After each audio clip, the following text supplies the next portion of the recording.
میں آپ کو گرامر نہیں پڑھانا چاہ رہا.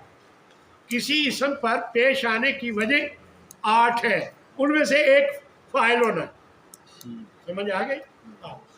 تو کسی اسم کے زبر آنے کی وجوہات 12 ہے، ان میں سے ایک مفعول ہے. سمجھ آ گئی؟ تو یہ گرامر کی باتیں ہیں، میں علامات کے ذریعے آپ کو سمجھانا چاہ رہا. جی یقیناً اللہ جانتا ہے المعوقین، رکاوٹیں ڈالنے والوں کو، منکم تم میں سے، والقائلین اور ان سب کہنے والوں. سب کیوں کہا؟ یانون یہ جمع مذکر کی علامت، معوقین میں بھی یانون جمع مذکر کی علامت. لِإِخْوَانِهِمْ اپنے بھائیوں سے، یعنی لی کے کئی معنی ہیں. لی کا زیادہ تر ترجمہ کے لیے، اور کبھی اس کا ترجمہ سے بھی کیا جاتا ہے. کبھی اس کا ترجمہ سے، خاص طور پر جب کہنے بات کرنے کی بات ہو تو پھر اس کے بعد جو لی آتا ہے، مثلا یقول لی، تو اس سے کہا، سے ترجمہ کریں گے.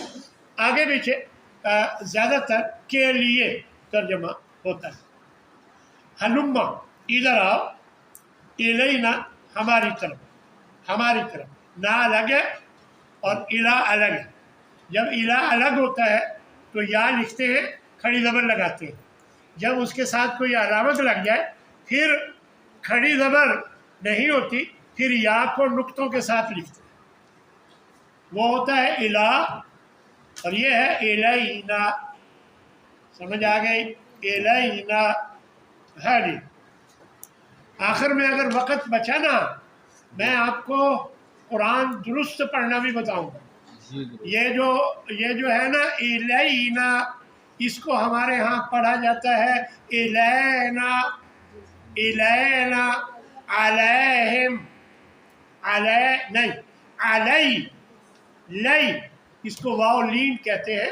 ادائیگی ایسے ہوتی ہے جیسے آپ کو کوئی چٹکی بھر دے تو آپ درد سے کریں ای، تو یہ یا لین کی ادائیگی ایسے ہوتی ہے.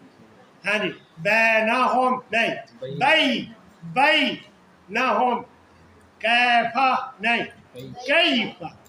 تو یہ ہے الینا، الینا نہیں. سمجھ آ گئی؟ خیر، یہ قرآن درست پڑھنے کی بات ہے. میں آخر میں اگر مجھے وقت ملا تو آپ کو درست کروں. آپ کا